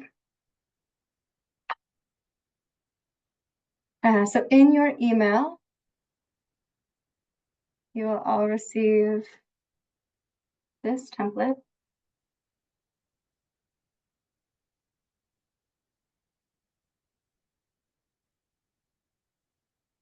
This is what the template looks like. Again, we'll adjust it once we nail down the eligibility and program criteria, but it'll have the organization name, project name. You'll also be given how much funding was requested in year 1, year 2, and then the total amount, as well as the length of the funding request and the pillar. When you're going through these, you'll click here and it will bring up the link. You'll scroll through this. You can do your evaluation. Again, I'd recommend keeping them both up on your screen if you can. And then you'll move through this and you'll have the option to add your scores. There'll be a comment section here. This will tally up your total evaluation score, so you won't need to do that, but you will need to put in your own recommendation score, which, as we mentioned, is a score above and beyond the program and eligibility criteria. And then at the end of each application, recommended that you include, again, any questions, feedback, requests for information, points of clarification. This will help us in our scoring process. And then, as I mentioned, it will also provide some level of feedback to each of the applicants about the decision-making process. So, Mary, you're going a little fast for seniors. Could you go back to that? Yeah, right. Mm-hmm. Right there. So the eligibility 1, 2, the pink, what I'm looking at, pink or whatever color that might be. So eligibility, approved use, priority, are those just yes or no, or are they actually points? Those are 0 or 1. So it's either. If you hover over this, it'll ask the full question, which is, does this project meet the eligibility requirements? The answer is yes. And then if it's yes, and that automatically gives them a 1. Yes. Yep. And then the same with the next 3 columns. Mm-hmm. Okay, so they get a total of 4 there, as I understand. And then the next one, same thing. Explain that to me. Yep. So with this one, with these being 1 through 4, and again, you can click on this. I can work on, I don't know why it's not. You can read out the full question. And then the bottom range, that's a score of 1, which means it doesn't meet the criteria. Right. Minimally meets it, somewhat, and then strongly meets it. So it's 1, 2, 3, 4 again. It is, yes. Okay. And okay, so and then the next one the same, probably. Yep, And the next one's the same, and then there's 20 points total, yep, that you can earn for the evaluation score. be the highest that you could get. Mhm. And then I'm not sure I understood the recommendation score. What is that about? The recommendation score is sort of your overall score that you assign each application. So after you review and you go through each of these 8 different criteria, you'll look at the application more holistically and decide, you know, how you feel about it, essentially. If it isn't a project that you think will be really successful and is one that you think is worthy of submitting a full grant proposal, that's an application that would get a 4. So as you definitely see this as a submission to move forward. If it's a submission that you don't see having the same likelihood of success, they may be scored a 1 or a 2. The recommendation score is the most subjective score out of all of these, which it's intended to be. The recommendation score will be used to help us especially make decisions for applications that are sort of on the cusp or that we need to really discuss as a group. So it's just one extra metric for us to use and also is helpful to have that score so that we can see how the application was scored across the board. And then I can also look at how you each individually scored applications. And if somebody, let's say, tended to give out higher scores and they have a lot of 4s for their recommendation, there may be a process with how we weight those scores, again, just to make it as fair as possible. Something that I'm still in the process of discussing and determining. But I hope that provides a little bit more insight into that recommendation score. So that's also on the same scale of 1 to 4. It And is, yes. Is there a place where we add these things up? Maybe I haven't gone far enough to the right, or is the comments the last thing? The comments is the last, and what this will do is this will automatically populate this total evaluation score. Right. The recommendation score again is separate, so it won't be included in the total. Right. And then this last section is also a great opportunity for you to provide any justification as to why you included the score you did for that recommendation. Okay, so let's just take for example, that everything was scored at people got 4s along the whole way, and then the total evaluation came to 20. That would be, is it 20? 20. And then, so it would be strange, right? If in scoring there was a 20, and then the recommendation score, I said, well, they really kind of aced everything, but I really don't like the project, so I give it a 1. That'd be strange, right? That would be incongruent. Yeah, that's where you would write in your reviewer notes why that was. How that happened. Yeah. Okay. Well, Yes. that I think I get it. Yeah, no, I appreciate you going back to it a second time for those of us who are slower than others.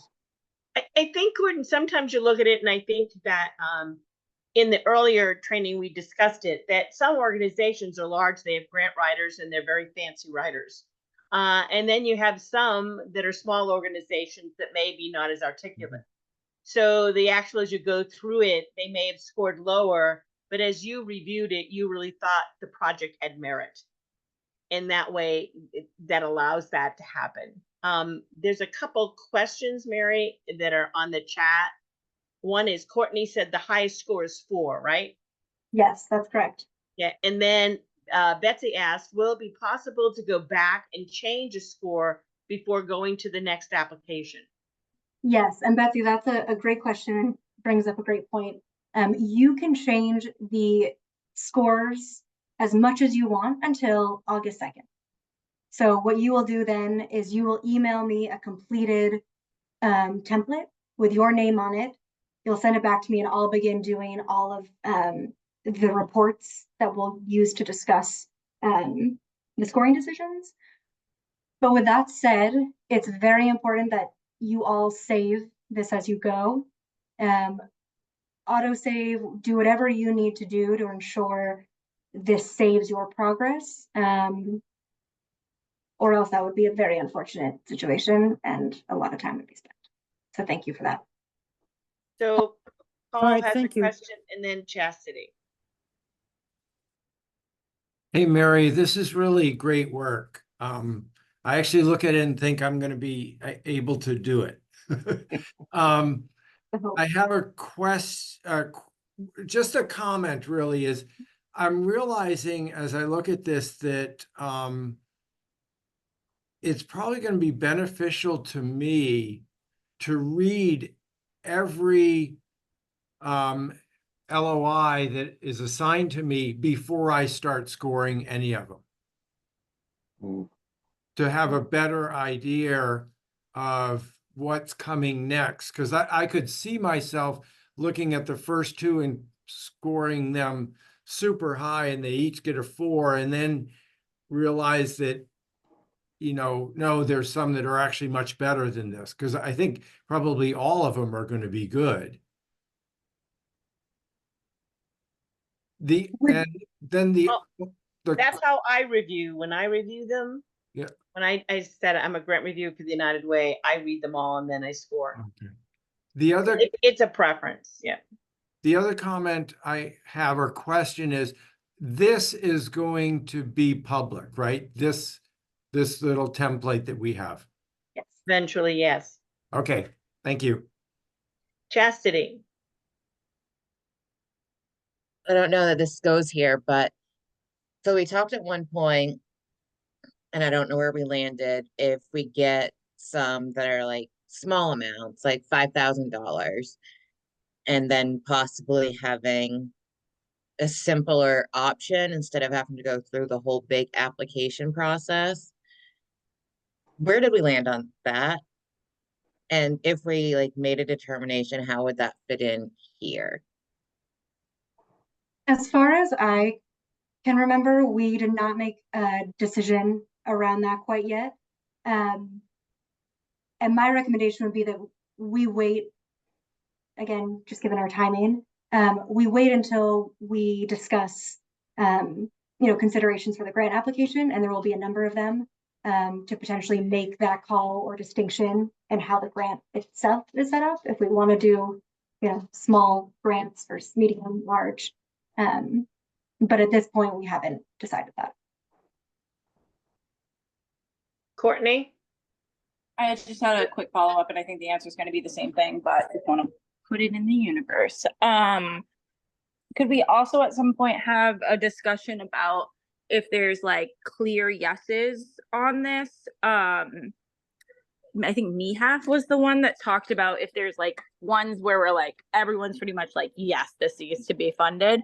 Are we just going to fund them, or is there a process in which we could do that? I think it just deserves a lot more conversation, but just wanted to like throw it out there.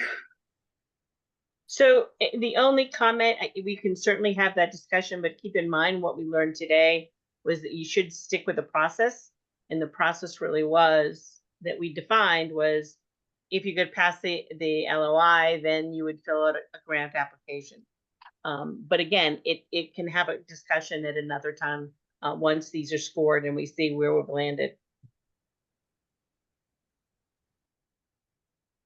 Yeah, and Courtney, that's a good point. I also want to mention that I've revised my recommendation a bit about the schedule in August, and I think it'll suit the council much better, and it will allow us to have a far more streamlined scoring process. If the Program and Grants Committee meeting on August 6th is less focused on creating an initial slate of applications to move forward, but instead starting to think about some of those big picture questions surrounding the process of scoring and evaluating, and especially as it relates to the grant, right? And what sort of considerations we need to keep in mind when the full council 2 days later goes to score and make those decisions.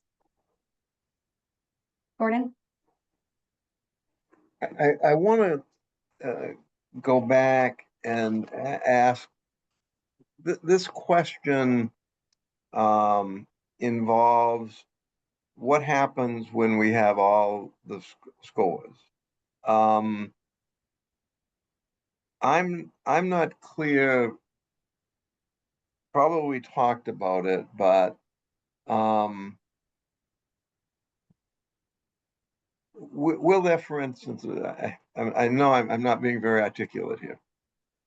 Is it possible that there would be a total score, for instance, that there would be a threshold so that, let's say in the pillar of treatment, for instance, that 16 letters of intent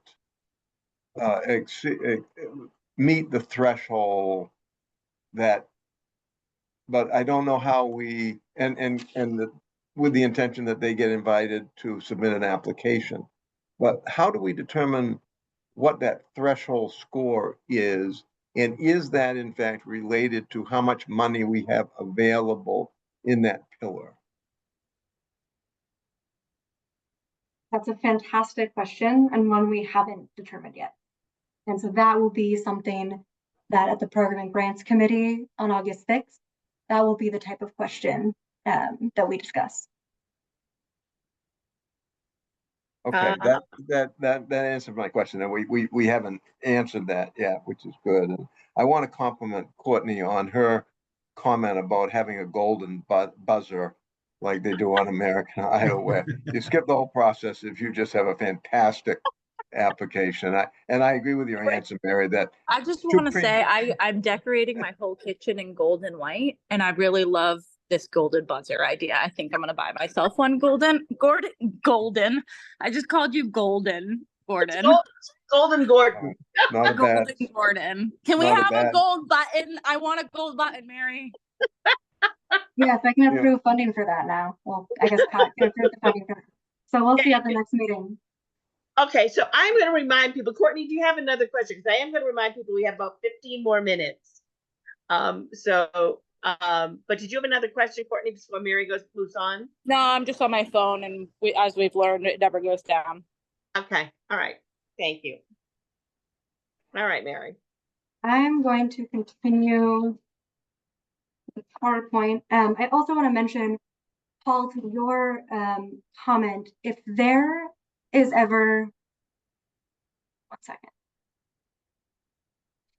If it would ever be helpful for you all to receive a folder with all of the submissions in them, let me know. With the way it's set up, again, you can go through the template and click on all of them, and they can open up in a new tab. If you want to print them out or something like that, let me know, and I can help you out. Oh, that's helpful. Thank you. You mean just the ones that we're individually scoring ourselves? Yes. Yep. You can only see those ones. Yeah, I got you. Yeah. All right.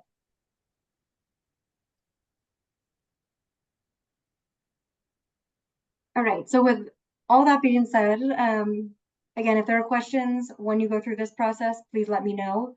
The last couple things I need before I can confidently send you all these evaluations is to have a couple questions answered. So the first one, as you all know in the letter of intent, if an organization indicates that a project is the result of a local planning project or regional collaboration, they were asked to submit a planning report.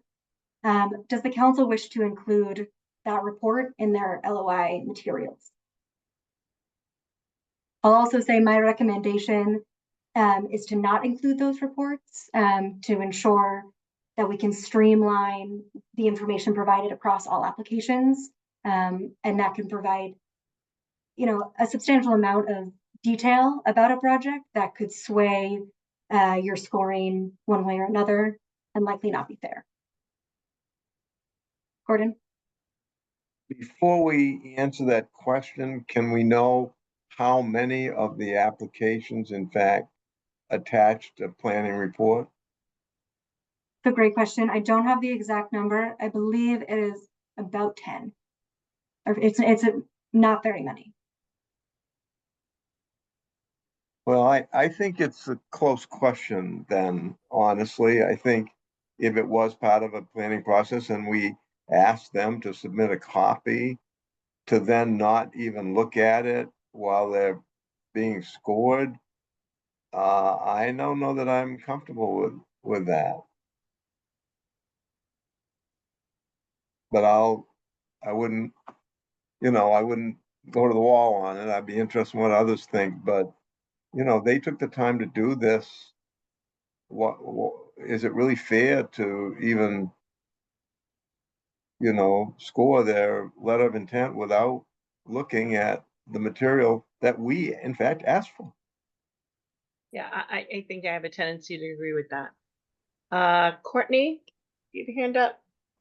I also don't want to go to the wall on this, but just an alternative view is that we do have the question of yes, no, was it a regional planning process, which I think gives us the information that we're looking for without giving extra word count to other people. And Gordon shaking his head no, so it's not setting well. But I do think it's unfair to everyone else who didn't get another 10 pages to explain their project for us to review another document that no one else got to submit. So again, it was a specific question in regards to if you were working with a regional planning report. And again, for me, if I was scoring one, I'd like to brief that report to see if they were actually coordinating it regionally. I mean, so I think that if we required it, that we need to send it. If they sent additional information that wasn't required, I don't think that we have to look at it. But I think if we required it, it probably should be at least looked at. Gordon and then Courtney. You've really answered, you've made my comment, Pat. I think, again, there's only 10. If Mary had said there were 200, I might feel differently, but there's only 10. And I don't want somebody to get credit for it because they've said that, yeah, we're part of a local planning process. And then I look at the document and it's less than substantive. So I think nobody's fault, everybody's well intended, but if we aren't going to look at them, we shouldn't have asked for it. Now that we have them, and it's 10 of them, I think we're obligated to look at it.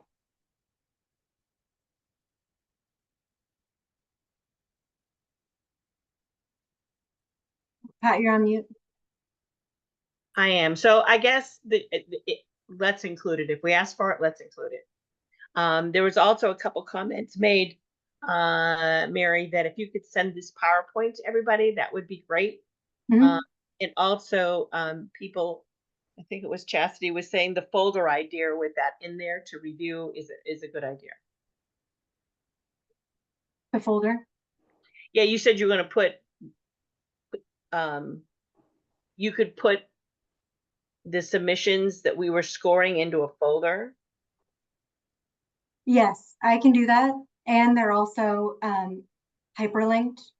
So you can just click on it and it will come up instead of having to search for the name of it in a folder. But I can do both if the council would like, just to help me with my own time management. If folks would like that, if they would like a folder with submissions, please let me know and I'll provide that. If you're okay with just the hyperlinks, we'll move forward with that. Just if people don't want the full folder, I won't take the time to make it, but I'm happy to do so if you would like it. And then send us a copy of the PowerPoint. Yes. Yep. You did today.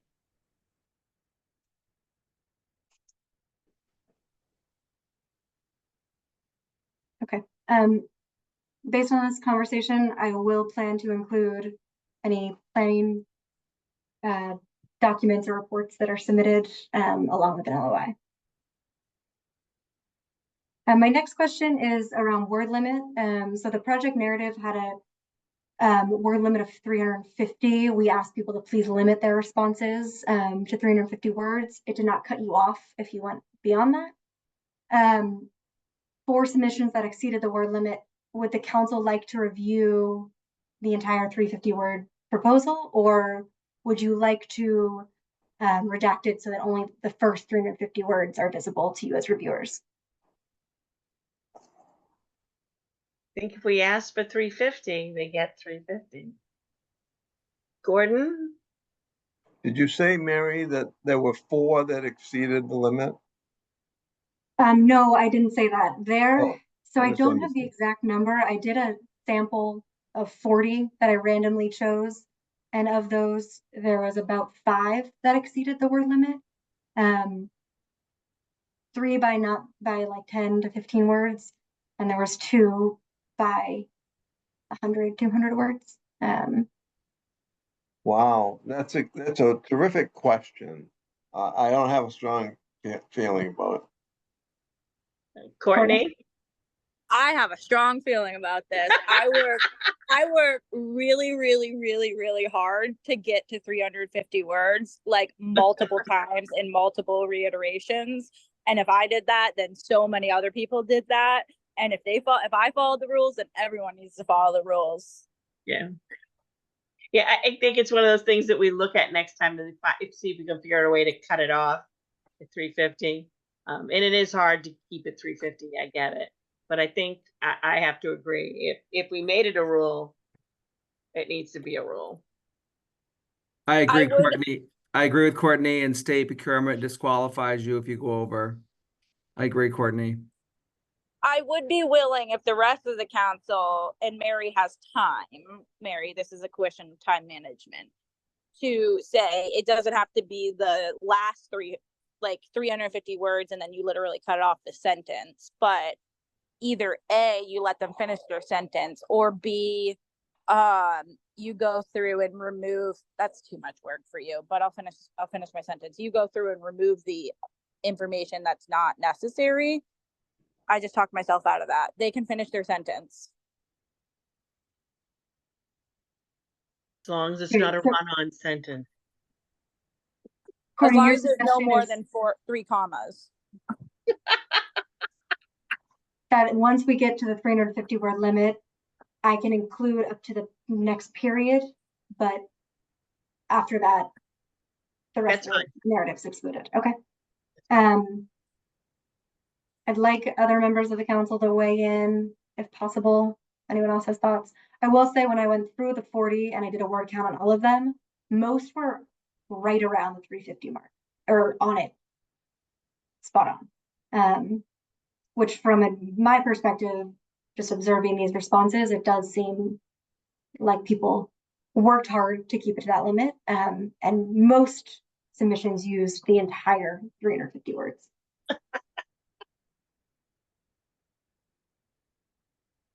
And Brendan, I just want to make sure with you that we have the ability to redact responses to only include the first 350 words based on the language in the LOI. I take it you don't mean the technological capability. No, I mean the legal ground. I view it similar to the time deadline. If an application was submitted a minute late, it's not a valid application.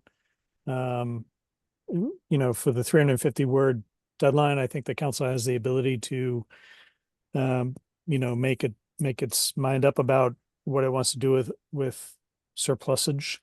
But my instinct would be to say, if you told everybody it was a 350 word rule and a lot of people worked hard to stick to that number, then I think you evaluate the responses based on 350 words. Thank you. Todd, and then Courtney.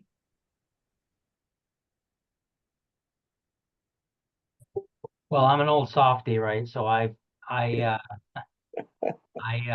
understand where Brendan's coming from. That's a black and white answer, and a good one. It makes sense to me, but I mean, our goal here is to try to get equitably, of course, but to try to get as many of these projects funded as we can that fit the criteria, right? We want to get the money out, get it going there. So maybe this.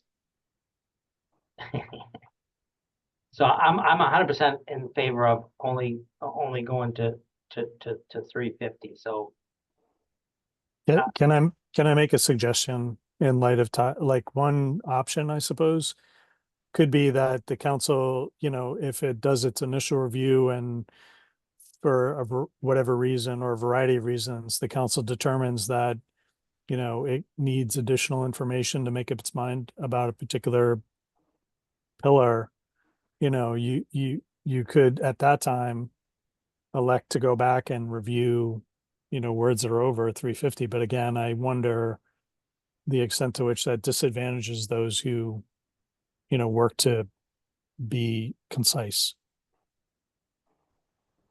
It's a good plan. So if we saw it in evaluators' notes that it was, Bruce said he's in favor of going up to the next period. So for now, I think the consensus is we're not going to certainly throw the application out. We're going to review the application. We're going to go to the next period, finish the sentence, and then if somebody has a need to see more, they know there's more, put it in your reviewer notes, and then we'll look at it from there. How does that sound? All right. All right, Mary, we are getting close to time. So what do you got here? Well, got many more slides for us, but just quickly want to give you all a brief overview. We received, as I mentioned, 222 total complete LOI submissions. Here are the final numbers. Almost $88 million was requested in funding, which is fantastic. We got the word out to just over 200 unique organizations, I believe. Well, many more organizations, but about 200 different organizations applied. 222 applications were submitted. We have about 50 million that was requested in year one. In year two, about 37 million. Recovery support was our most popular pillar, followed by treatment and then harm reduction. Some information, and I'll send this to you, but here are the average LOI funding requests. These have to be updated with a couple other submissions that were included in the previous slides. So this is a snapshot, but this is not accurate. This will change. But as you can see from these, there are a couple of priority strategies that were selected most often and seem to be most popular amongst the respondents. Want to quickly just mention, again, kind of give you all the numbers. We have over 50 million that was requested in year one. We have just under 9 million currently with our current plan of spending, which we can allocate. Again, year two, about 37 million. We have about 12 million. And the council's total goal was to allocate about 12 million in grants. That means we have about $75 million worth of applications that we need to eventually cut.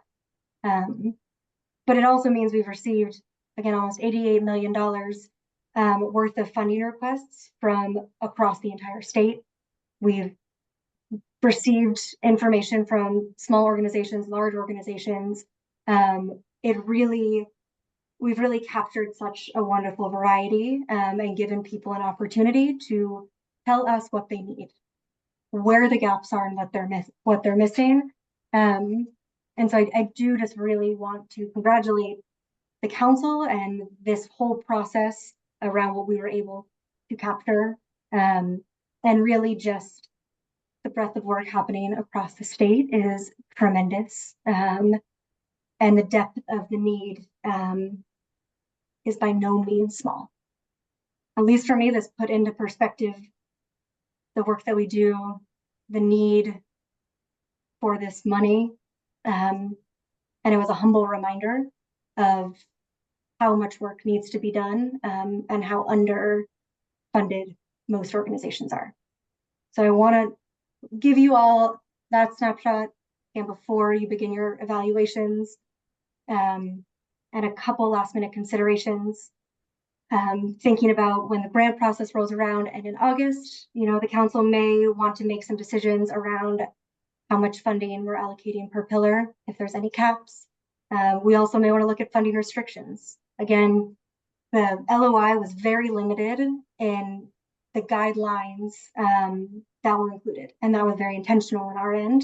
And moving forward, we may not want to approve certain expenses for this funding. We may want to put limitations on, what expenses can and cannot be funded, something to think about.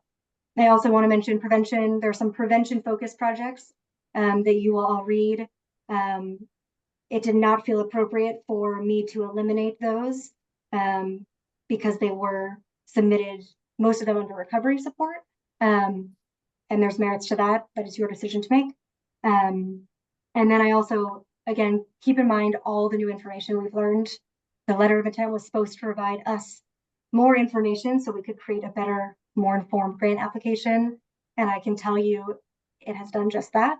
And I'm excited for you all to read them in the way that I have, and to be a bit overwhelmed and more so excited about this opportunity we're providing. So some things to keep in mind, again, not part of this evaluation, but considerations for the grant.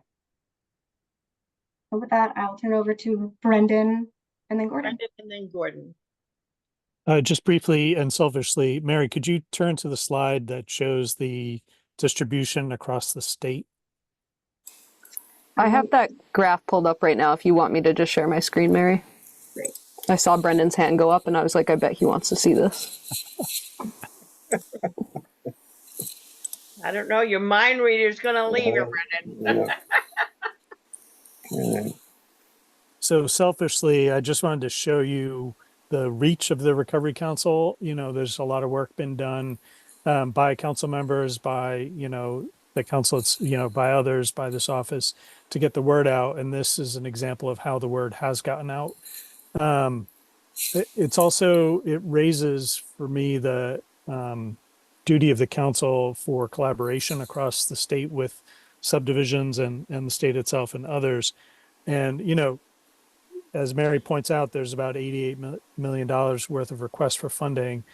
It's entirely possible that the council could have an opportunity to, refer, either LOIs or full applications that it deems worthy, but were not successful in obtaining funding to, jurisdictions throughout the state for them to consider, much as the council has received those referrals from other entities like the legislature and DHHS. So anyway, just a data point. Thank you. Gordon, did you have your hand up? Yes, I wanted to, I missed the average amount that was applied for. I thought it was like $396,000. You had that on a slide, Mary, and I just missed it.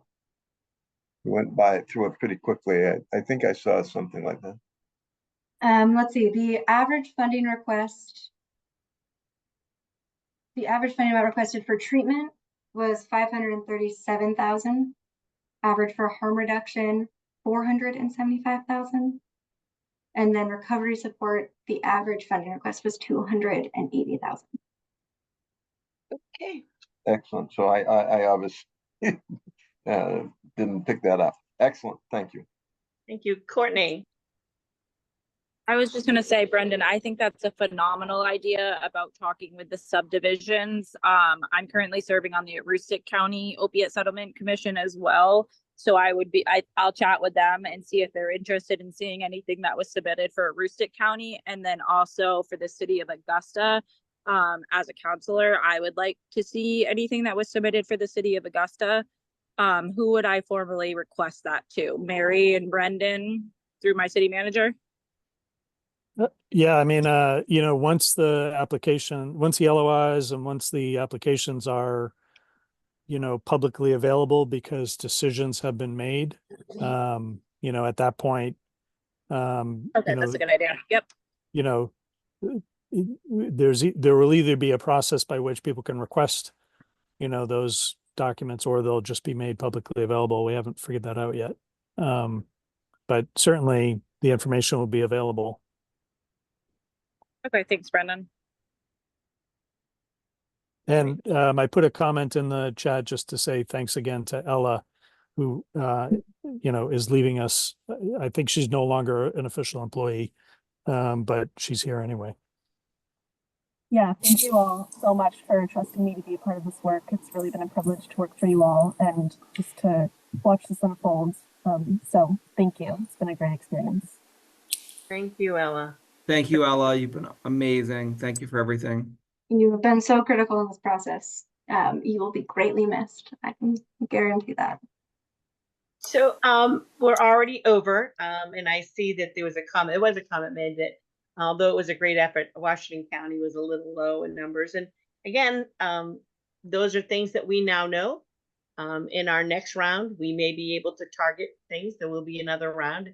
May not be us, maybe another council. We don't know, but we have the data that shows that and figure that all out. I can't say enough, Mary, for the work that you've done all of this. It's been phenomenal. And again, we're just sort of flying through this and learning as we go. And it certainly, I know that you have worked really hard on this process, and I really thank you. And Ella, we certainly will miss you. So with that, unless you have any burning questions, we are already 9 minutes over. Mary's going to send us the PowerPoint. Mary asked that all questions go through her, particularly if they are about the review process, because she will be the keeper of that information. So we keep it as close to hand as we can until we're ready to go public. Any other questions for Mary or anything else before we end the meeting? I also want to add that I will have ready in August a more formal report to share with you all around the submissions. So I'll send out, again, what I have on this PowerPoint, but we'll have something that will be more of a public-facing document for you all to have. When I send out your evaluation templates, I'll also include the process overview, which is a document I shared with this committee back in June. So that will be shared with you all as well. And again, Brendan and I will look for changes to that question and including question 10. And once that's all said and done, I'll get the evaluations out to you, which will be by Friday, most likely Thursday and Friday, because I've got some more. Thank you. One quick question. I think that's Chastity. The summit, which our time is at 1:30. So we will be ready at 1:30, and evidently we have 200 people that have signed up for our presentation. So and that means you'll be in the auditorium, I believe, which means it will be recorded. It will also be live streamed. If somebody can't come to the summit without cost, they can go and see. We've got 6 different sessions that are the most popular sessions, and those will be live streamed. That also means they'll be recorded and available on our archives. So you'll just want to keep that you let people know that and keep that in your thinking as we speak at the thing, that we will have a perpetual immutable recording of everything that happens at 55 minutes. So there you go. One last thing, sorry, I wanted to mention this also before it expires. We still have access to recordings from the RX Summit in Atlanta. They were wonderful breakouts. If anyone is interested in that access code, I have it, and I believe we have it to the end of August. So let me know. All right. And can I just say to the committee members that I think our cadence is that we'll be meeting in 3 weeks. So Haley and Mary, I am actually not available on the 6th, so I will need someone to pinch hit. But Mary, maybe you and I can work on an agenda to get to Haley. I know we have a little bit more time, but is that still does that still work for the group? 3 weeks will be August 6th. Mm-hmm. Okay, we'll work. I'm going to be away, Joe, so I won't be around on the 6th. But okay. All right. Great. All right. I thank you all for your willing to be flexible and do this at an alternate time. And again, Joe, thank you for letting us take over your meeting. I appreciate it. All of you, stay cool, find air conditioning, cold water. And we will see you soon. Thank you all. Bye, everyone. Thank Great you. job. Great Bye. job. Thank you. Really good job.